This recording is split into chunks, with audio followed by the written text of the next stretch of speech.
Lu Bapak Ibu berganti-ganti. Itu apa berganti-ganti? Karena di rumah tangga tu Bapak Ibu, yang dihitung lapang suami, ibu tidak dihitung lapang. Kan kata Nabi, siapa yang memiliki kelapangan maka tidak berkorban, jangan ikut lagi salat. Yang dihitung memiliki kelapangan tu suami. Ibu dari suami dapat rezeki, dapat belanja. Ibu dah dihitung kelapangan, kerana harta tu harta suami. Maka suami saja yang dituntut berkorban. Korban suami itu korban ibu.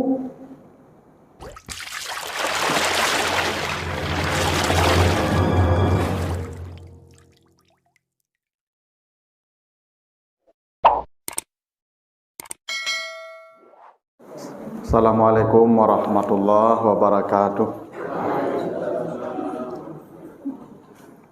Alhamdulillahi rabbil alamin.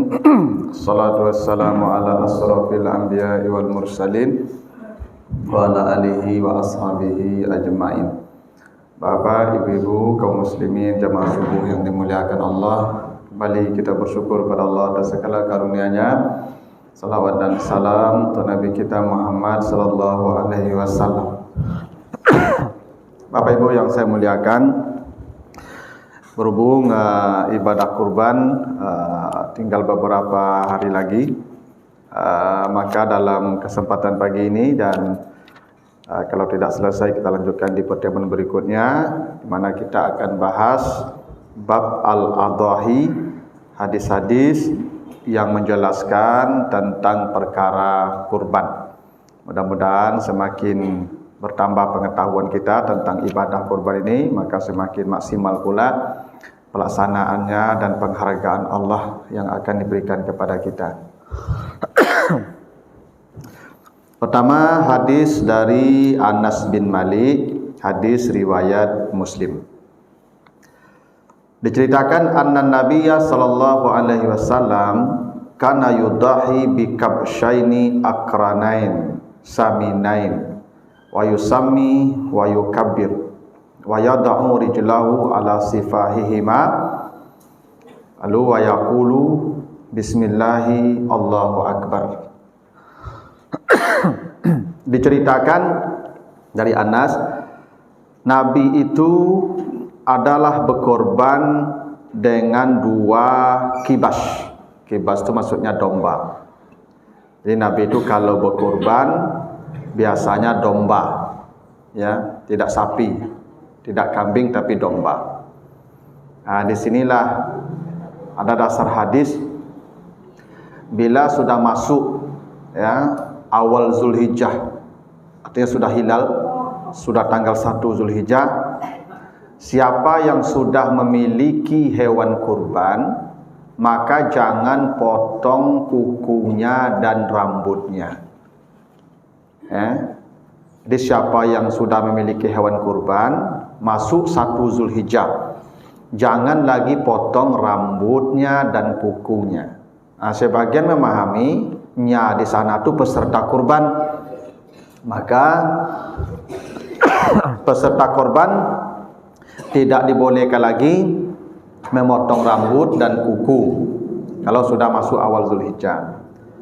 Tapi sebagian memahami bukan rambut dan kuku peserta korban, rambut dan kuku hewan kurban.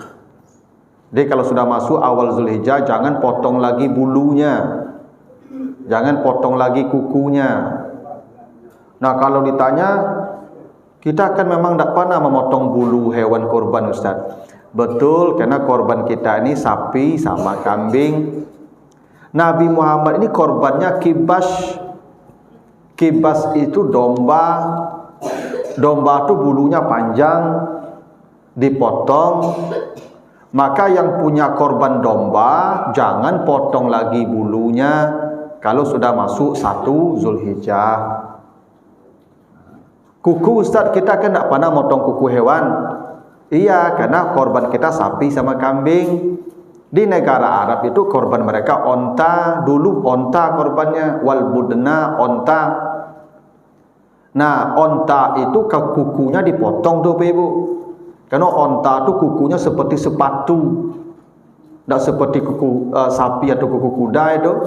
Kuku onta tu seperti sepatu, sebab dia akan membawa beban berat lewat di pasir, di padang pasir. Kalau kukunya tajam begini, nanti kakinya terbenam.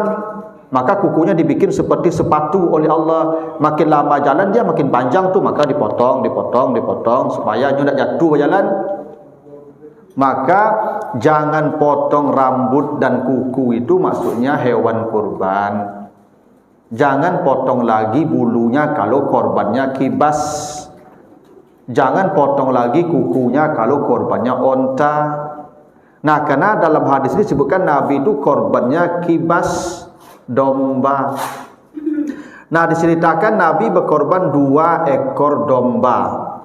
Nah, ini artinya seseorang itu kalau berkorbannya kambing atau domba, boleh 1 orang 1 domba 1 kambing, boleh 1 orang 2 kambing 2 domba, atau mungkin 1 orang 100 kambing, boleh. Kalau sapi, 1 sapi 7 orang maksimal. Tapi boleh 1 sapi itu 1 orang, boleh 1 sapi 2 orang, boleh 1 orang 100 sapi, boleh. Tapi maksimalnya 1 sapi 7 orang. Gitu ya. Nah, disinilah dasarnya Bapak Ibu, yang paling afdal korban itu adalah kambing. Karena Nabi contohkan begitu, kibas atau domba, ya. Nanti rahasianya saya jelaskan kenapa kambing lebih afdal. Nah, domba Nabi ini akranain, yang sudah bertanduk. Jadi kalau bertanduk domba itu 1 jantan itu. Hewan korban itu jantan, tidak boleh betina. Ya. Karena yang bertanduk itu jantan. Bako ndak betina Ustaz. Ya pertama batino ku untuk dikembang biarkan supaya dia beranak. Yang kedua yang batino ko nyo korban awakku Bapak Ibu jadi kendaraan kita melewati sirat. Kata Nabi, fa innahu matayakum ila sirat. Jadi apa namanya itu, korban kita itu nanti kendaraan kita melewati sirat.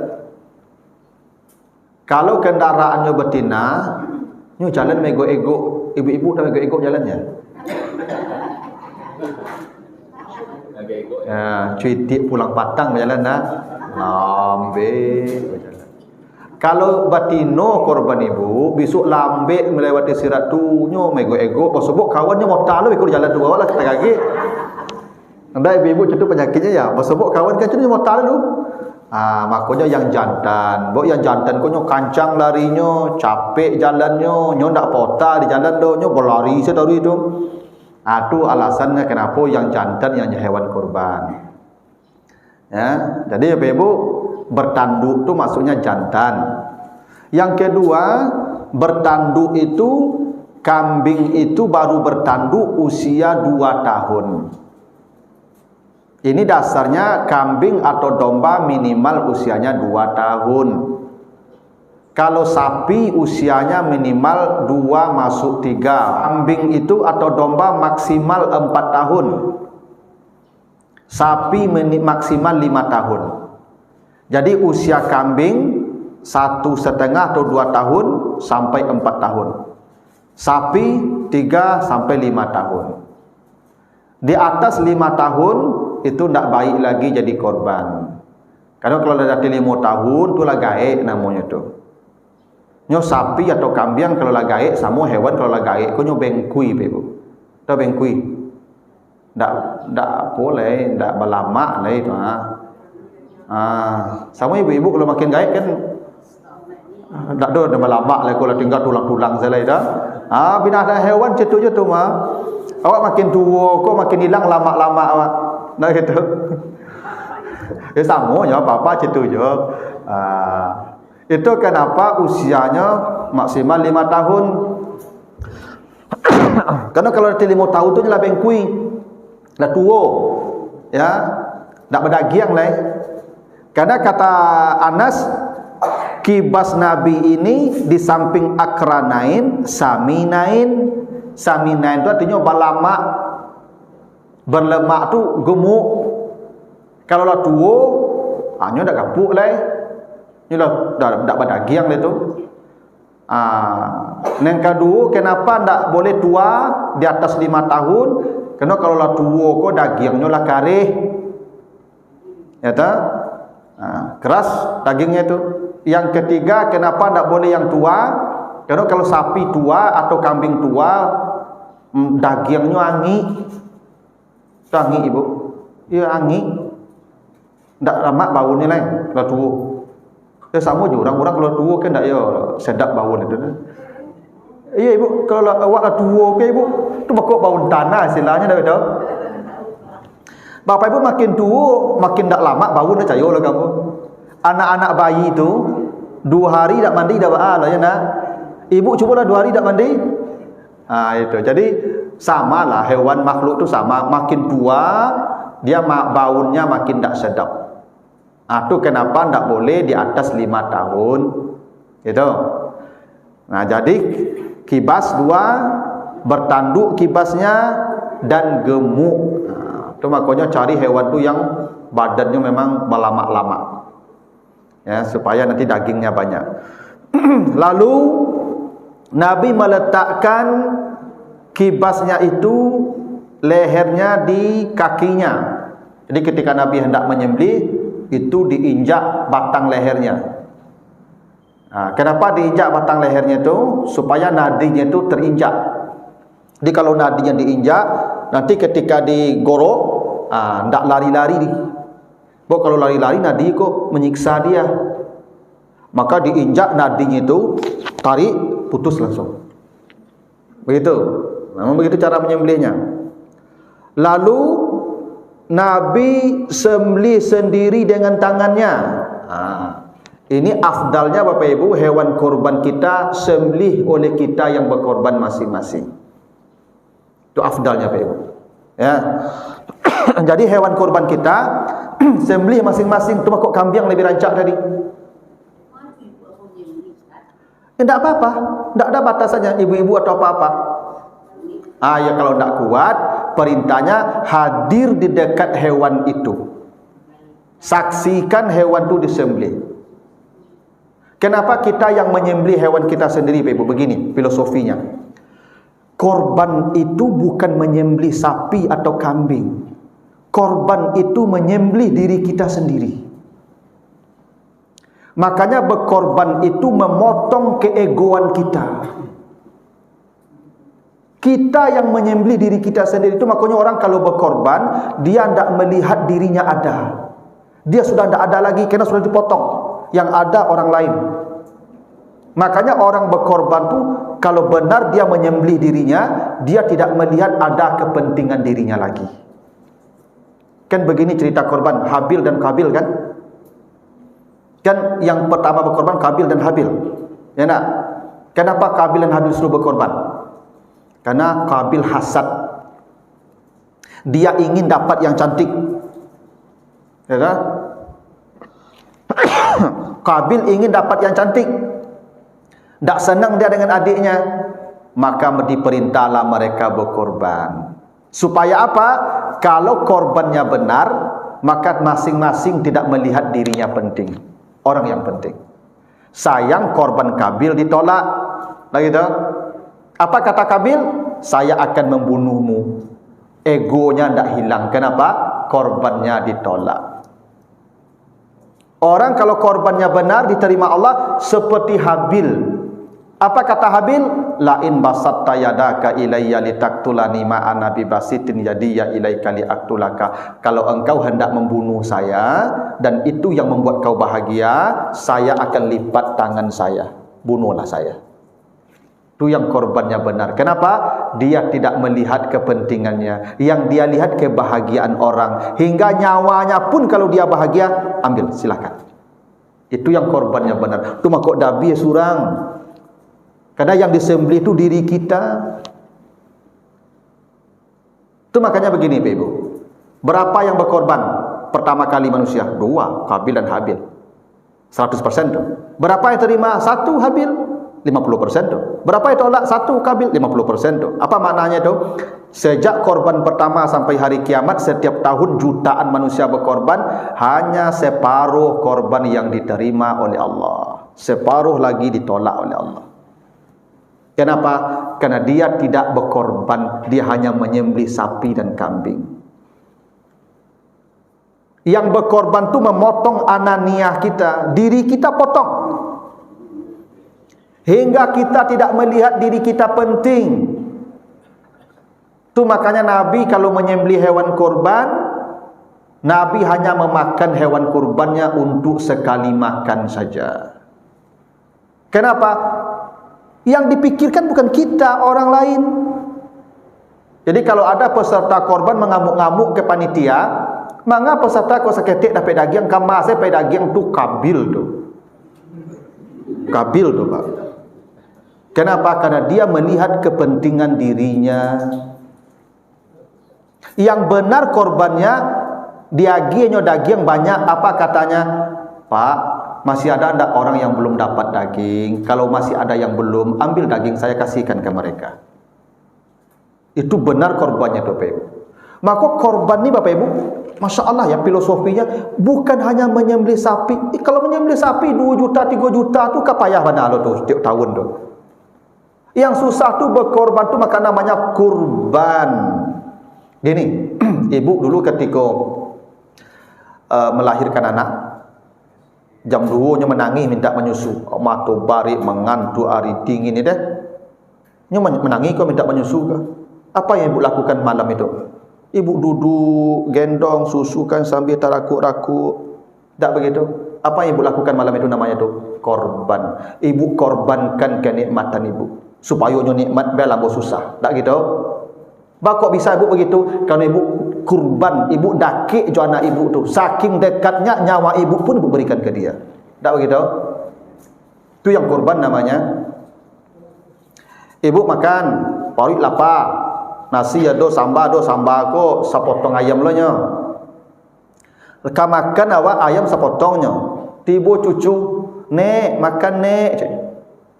Ibu makan ayam sapotong tu? Tak makanlah dah, kalah. Tak betul? Bakok bisa ibu tu, ibu perlu makan gua, lapar parit gua. Karena ibu berkorban. Biarlah bo susah asalnya bahagia. Itu yang korban, Pak. Makanya kalau benar, makanya korban ku ibadah tertua sejak manusia menghuni bumi. Korban sudah diperintahkan Allah. Watlu alaihim naba bani Adam ya bil haq iz qarraba kurbanan. Sejak bumi dihuni oleh manusia, kurban sudah Allah perintahkan. Kenapa? Andai benar kurban, tidak akan ada pertengkaran, tidak akan ada perceraian, tidak akan ada pembunuhan. Orang bercakap ke de ego. Kalau ndak ego, kalau dia berkorban, ndak akan bertengkar. Suami istri makanya bercerai itu karena ndak berkorban. Ego. Dan jen kakala le podo, saya tak kena mula tu ego namanya tu. Tak begitu? Ibu diserenge ada apa? Bako menjawab ibu, dia ibu ego dan pantang lo dia beton dan mana itu? Tu korban ibu ditolak tu.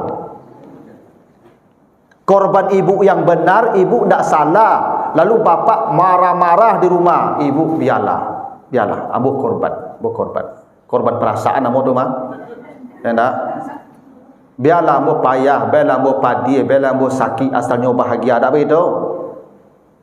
Pikok menjawab ibunya, itu bukti korban ibu ditolak selama itu. Ya. Jadi ibu mau ukur korban ibu itu saja. Ego ibu masih ada atau tidak? Sama apa cerita je? Merepet-repet ibu kapak kan tu akan capak jen mengecek kalau dia tapuk kali capak. Kalau ada apa nak mengecek tu egonya tu. Tu korban apa ditolak tu. Yang lah diterima korban apa merepet-repet ibu 2 jam nyantuk. Itulah batu korban apa tu. Ya.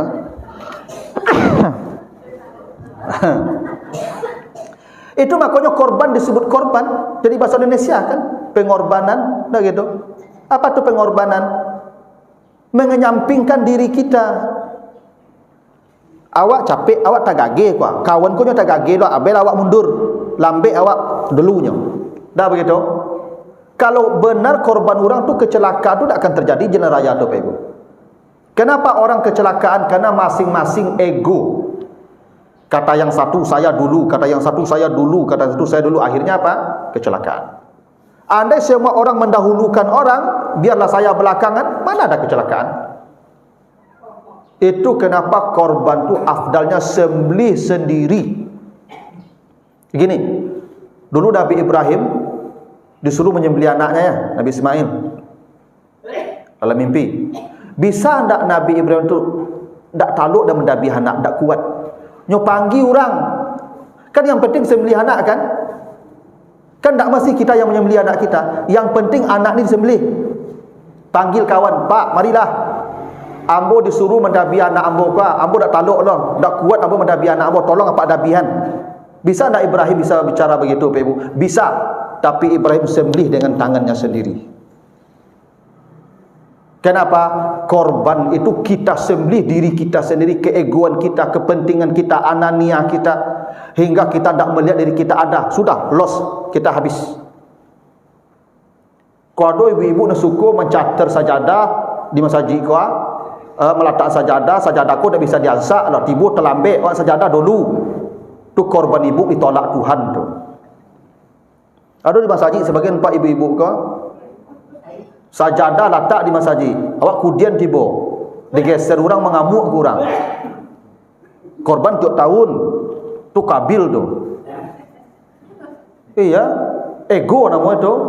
Ego nama itu. Kecuali wak dulu tiba letak sajadah di muka dah balo. Kau wak kudian tiba sajadah letak di muka, tak boleh digeser orang kalau orang dulu tiba lah. Ego nama itu. Korban tiap tahun, itu korban yang ditolak. Ya. Kalau masa jawab aku nilai kadang ibu-ibu ledak lo banyak, ledak dulu macam terku musaji ketik musalah ketik jamaah banyak tu, banyak situ tu. Apalagi bulan Ramadan. Dah gitu. Nah, makanya ibu yang paling afdal itu sembelih sendiri. Kalau ibu bapak tak bisa menyembelih sendiri, maka berdiri di dekat hewan kita yang akan disembelih itu. Saksikan penyembelihan itu supaya kita merasakan kita yang menyembelih, kita yang disembelih. Itu hakikat korban tu. Makanya kan awal mula korban ni kan kena sifat hasad. Tu kenapa Nabi kalau makan hewan kurbannya, yang dimakan Nabi itu hatinya. Kena sifat hasad ku di hati. Maka makan hati hewan kurban tu supaya hati aku bersih, lah dipotong, lah dibersihkan. Jadi apa-apa ibu-ibu kalau peserta korban minta hatinya tu. Sunnah Nabi begitu. Kadang-kadang apa-apa aku peserta korban dak hatinya minta lo. Apa nama itu? Nan apa? Nan gantung dua tu. Tu torpedo itu. Itu nya makan, Pak. Tidak itu lo hatinya. Itu, Pak. Hatinya tu. Ya. Ya ada apa-apa aku yang hobi makan tu kan. Yang dimakan tu hatinya. Nah lalu Nabi mengatakan Bismillahi Allahu Akbar. Jadi menyembelih hewan tu Ibu bukan Bismillahirrahmanirrahim. Bismillahi Allahu Akbar. Kenapa tak Bismillahirrahmanirrahim? Karena tak cocok maknanya. Awak menyebut pengasih penyayang, tapi lia kawan digorok, di mana pengasih penyayangnya dong? Tak cocok lah tu. Itu kenapa surat At-Taubah tu tak ada Bismillahirrahmanirrahim. Kenapa surat At-Taubah satu-satunya surat yang tidak ada Bismillahirrahmanirrahim? Karena isi surat At-Taubah itu perang dan pembunuhan. Bacalah At-Taubah itu. Isinya perang itu. Perang pembunuhan, perang pembunuhan. Tidak cocok Ar-Rahman dan Ar-Rahim di situ. Makanya kalau kau mendabi jawi, mendabi kambing, mendabi ayam, maka Bismillahi Allahu Akbar. Ini bukan hanya hewan kurban, semua. Ya.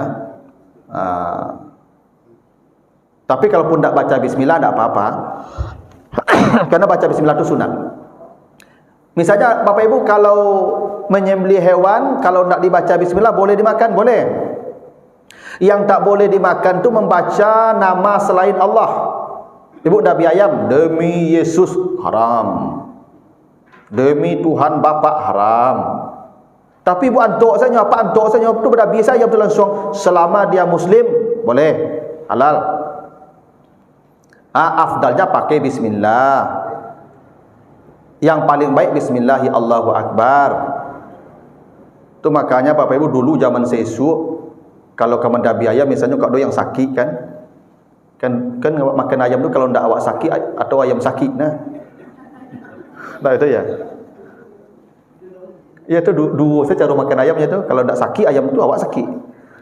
Kalau lah sakit awak, kalau lah sakit ayam tu, kecik amat ambil ayam tu Tu udang dah mungkin teragaknya ya api ayam mah ya. Dikajar adik-adik kan nyeburu ayam tu. Sampai dapat nyeburu tu. Masuk samaknya lala tadi sampai dapat. Bakok semangatnya mengajak ya jom nak makan tu ya. Awak sakit mah. Dah dapat ayam tu, mak ku ayam mah. Kecik amat awak pai ke surau lah. Cari yang ku di surau tu. Tak betul dulu. Tak sembarang orang mendabi ayam ku loh, Pak Ibu. Yang mendabi ayam ku imam masjid, imam musalla, imam surau, guru. Tak betul? Tak reman mendabi ayam ku loh, Pak. Bako orang siap mendabi ayam dulu. Bismillah. Karena perintah Allah bukan hanya halal. Ibu bapa kalau tak membaca bismillah halal, cuma tak tayyib. Perintah Allah kulu min tayyibatin, bukan hanya halal, makannya yang baik. Ndak baca bismillah dia halal, cuma ndak tayyib. Tayyibnya kalau baca bismillah. Tu makanya disuruh cari orang siak dulu tu. Dabi ayam orang siak. Orang dulu hati-hati makan ke Ibu. Ayam tu berdabi orang siak tu mah. Ya, imam tu mah. Orang tak sembahyang sudah boleh dabi ayam lah. Dah gitu. Jadi memang begitu. Jadi bismillah ni tidak wajib tapi sunat. Dia begitu. Jadi Nabi hewannya kibas, domba, 2, lalu Nabi sembelih sendiri, bertanduk, gemuk, lalu Nabi injak batang lehernya supaya nadinya tidak lari ketika disembelih, dan Nabi membaca bismillahi Allahu akbar. Itu satu hadis ya. Kita baca hadis kedua, kalau dapat tanya saya persilakan. Hadis dari Aisyah. Amara bikabsin akran. Aisyah bercerita setelah selesai salat Id, Nabi menyuruh saya mendatangkan kibas beliau. Di sini diceritakan 1 ekor. Jadi artinya boleh 1, boleh 2, boleh lebih. Tapi di hadis Aisyah Nabi berkorban 1 ekor kibas. Yang hadis dari Anas 2 ekor kibas.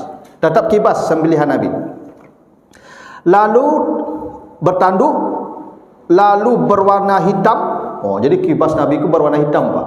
Bawa hewan berwarna hitam ku kancang larinya, Pak, kuat. Hitam ku beda, Pak, kekuatannya. Orang hitam pun bedanya, Pak. Orang hitam ku kuat, Pak. Coba cari pergi haji tak? Orang-orang hitam tu kuat-kuat, Pak. Orang putih ku lama-lamanya. Kau ibu jangan cari suami putih, cari yang hitam. Ya, yang hitam ku kuat, kata. Yang putih ku lamanya. Main lele saya banyak ya. Kalau yang hitam ku kan tagih, Pak. Tak betul.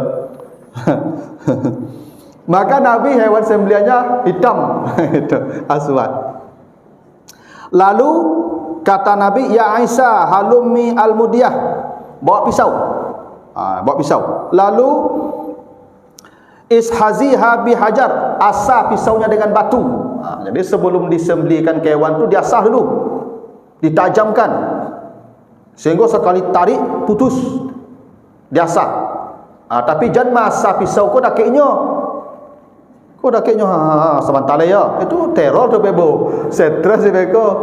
Banyak hewan korban yang lari nak tercabut apa putih tadi dia kerana diteror tu. Makanya menyembelih hewan korban pun tak boleh dekat temannya. Ya.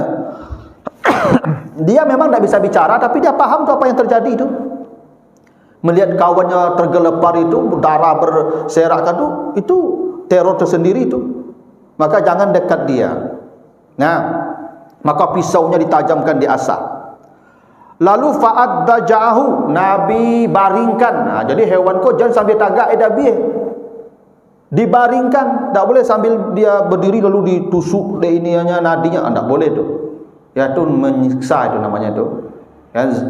Kata Nabi, fa ahsinuz zibha, baikkanlah cara menyembelihnya. Nah, lalu Nabi sembelih sendiri.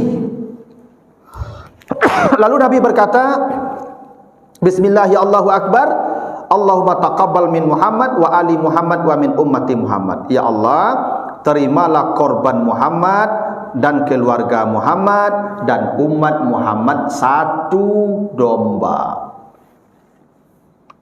Satu domba Nabi berkorban untuk dirinya dan 9 istrinya yang masih hidup. Ditambah umatnya yang miskin yang tidak mampu berkorban, hanya satu domba. Makanya ibu-ibu tidak perlu ikut korban, cukup suami saja. Tidak perlu pula nama ibu yang dicatat, cukup suami saja. Tuan Bapak Ustaz, korban suami ibu tu korban ibu. Tak perlu ibu, pak kapak saya mampu bila oleh, biar bapak aja terus. Besok ibu masuk surga satu rombongan jawab apa membawa oto, ibu duduk di samping. Itu caranya. Ibu pergi jalan-jalan sekeluarga, tu cik surang bawa oto, ibu bawa oto, pak bawa oto, anak bawa oto, cik surang itu jalan-jalan. Endaklah serombongan. Jannatu adnin yadkhulunaha wa man salaha min abaihim wa azwajihim wa zurriyatihim. Mereka dibawa ke surga satu rombongan, bapaknya, ibunya, anaknya, istrinya, suami, semua satu rombongan, satu kendaraan. Kendaraan itu satu saja, tapi minibus atau bus, dah jalan sama-sama. Kita ketawa-ketawa di kendaraan kita, gitu tuh ibu. Ya besok kau pacarai, Pak Ustaz. Pacarai itu nyawa nikah, nilai itu ambu baat tu lah. Tu dah dapat kendaraan mau besok lah. Ibu tetap dapat kendaraan, walaupun bercerai. Dah kapayah mana lalu tu. Tanang sini ibu kau nak adu, so numpang jombo. Oh iya, nak kapayah mana lah. Yo kau nak adu, boleh nya. Dah kaberang yo orang rumah bolo. Kalau kini berangnya, kalau situ dah ada berang-berang lah. Yo kau nak dapat ibu kendaraan besok, tapi pasti itu dapat tu. Ada gindak ada tu. Ya rusuh ni ibu lah. Kadang ada ibu kau ngotot lah menyuruh satu korban, tak perlu. Nabi dia saja, beliau saja berkorban. Isteri beliau 9 tak pernah berkorban. Korban Nabi seekor domba untuk 9 istrinya, ikut di situ. Termasuk umatnya yang tidak berkorban, yang miskin masuk. Jadi berkorban itu ibu, yang dituntut satu orang di keluarga itu. Saya, istri saya, anak saya kena ditanggung saya. Bapak saya, ibu saya kalau saya menanggung, kalau sudah tua masuk di korban saya. Itu keluarga saya namanya. Kecuali bapak saya, beliau masih muda, beliau masih menanggung hidup beliau, itu bukan keluarga saya, itu belum masuk. Anak saya laki-laki yang sudah dewasa, enggak, dia berkorban sendiri, enggak masuk lagi keluarga saya. Ya, anak perempuan saya yang sudah menikah, dia dengan suaminya, enggak masuk lagi dengan saya. Korban yang masuk korban saya itu saya, istri saya, anak saya yang belum dewasa laki-laki dan yang belum menikah kalau perempuan, bapak ibu saya yang tua bangka yang sudah ikut dengan saya. Itu korban saya cukup satu untuk semua. Begitu cara korban itu. Tak perlu bapak ibu berganti-ganti. Itu apa berganti-ganti? Karena di rumah tangga itu ibu yang dihitung lapang suami, ibu tidak dihitung lapang. Kan kata Nabi, siapa yang memiliki kelapangan maka tidak berkorban, jangan ikut lagi salat. Yang dihitung memiliki kelapangan tu suami. Ibu dari suami dapat rezeki, dapat belanja. Ibu dah dihitung kelapangan kerana harta tu harta suami. Maka suami saja yang dituntut berkorban. Korban suami itu korban ibu. Gitu. Tapi kalau ibu ingin berkorban pula boleh. Tak dilarang, kalau boleh boleh. Cuman tak ada tuntutan. Ibu tak dituntut berkorban, cuman boleh. Karena Nabi mencontohkan, ya beliau satu kibas, satu domba untuk semua anggota keluarga beliau. Nah Bapak Ibu, dari hadis ini diceritakan setelah selesai salat Id, Nabi minta hewan kurbannya Nabi sembelih sendiri. Itu apa artinya Bapak Ibu? Kalau yang paling afdal kan menyembelih itu bisa hari tasyrik ya. 11, 12, 13 ya. Yang paling afdal sembelilah hewan kurban di hari nahar. Itu makuk hari nahar namanya. Nahar ku artinya memotong. Nahar ku nahar arti leher kita ini itu nahar. Memotong leher itu namanya wanhar.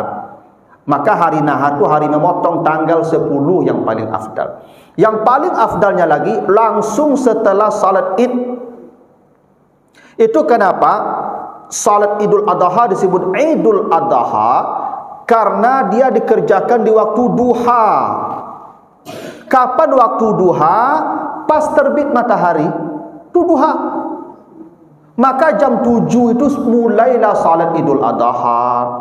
Khutbahnya pendek saja. Supaya apa? Segera menyembelih hewan kurban. Karena ada hadis Nabi, Nabi itu menunda makan sampai pulang. Karena Rasulullah sallallahu alaihi wasallam la ya'kulu hatta yarji'a.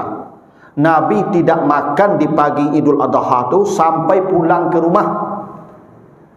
Untuk apa? Nabi langsung pulang sembelih hewan korbannya, ambil dagingnya sedikit, masak, dan Nabi memakan daging hewan kurban itu pertama di pagi itu. Jadi tidak ada puasa di hari itu. Ada Bapak Ibu, saya dulu waktu ketek-ketek, waktu makan pagi itu sampai semayang rayo, kecik amat, puasa lu. Bekolah sudah semayang baru makan, baru buku. Tidak ada puasa. Masa puasa hari nahar? Haram puasa itu. Lagian puasa itu apa definisinya? Menahan makan minum dari terbit fajar sampai terbenam matahari, itu ada puasa? Tidak ada puasa. Apa maknanya? Menahan makan, menunda makan. Tujuannya apa? Supaya kita bisa makan daging hewan kurban di pagi itu. Ibu bapak dapat hewan kurban jam berapa? Jam 3. Makan selesai dari pagi dia lo, puasa-puasa pagi itu kunyah selesai. Ini tujuan Nabi menunda makan tu wayak kulu min udhiyatihi. Nabi ingin makan daging hewan kurbannya, tu makanya kambing lebih rancak urus surang. Dabi surang, ambil surang, bagi surang. Kalau sapi ada panitia menunggu orang banyak. Tu makanya kambing lebih afdal, domba lebih afdal dari itu. Jadi tidak ada puasa di pagi itu. Yang ada menunda makan kalau kita bisa makan daging hewan kurban kita. Kalau kita tidak bisa makan daging hewan kurban kita, kok lontong gak dimakannya aku nyak dari subuh lontong tu le mengado kita makan tu. Ada. Ini kadang-kadang orang membaca hadisnya tidak lengkap. Nabi tidak makan di pagi Idul Adha. Benar, tapi itu belum selesai hadisnya. Pulang Nabi makan hewan kurbannya. Itu hadis Aisyah tadi itu. Habis salat Nabi langsung panggil Aisyah dan membawakan hewan kurban untuk disembelih, dan Nabi ambil hatinya lalu Nabi masak atau istri beliau masak dan beliau makan di pagi itu dengan hewan kurbannya. Begitu Ibu ya, ketentuan hewan kurban. Ini baru 2 hadis ya. 1, 2, 3, 4, 5, 6, 7, 8. Ada 8 hadis lagi.